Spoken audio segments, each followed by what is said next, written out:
How to fix login errors in Travelocity. First, if you're having any kinds of problem with the application or with the website, make sure that your device is connected to a secure network. Swipe down on your control center and tap on your Wi-Fi or cellular data to turn them on and to connect to a better internet connection. By doing so, you shouldn't be facing any internet issues while logging in.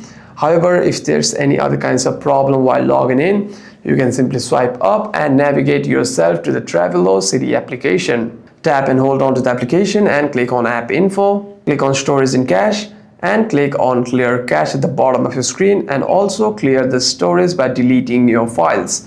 By doing so, the next time you open the app, you shouldn't be facing any problems regarding your logins. However, if there's any other kinds of problem while logging in, you can simply restart your device once and open the app again. Hope this video was helpful, and if you have any further queries, make sure to leave a comment down below.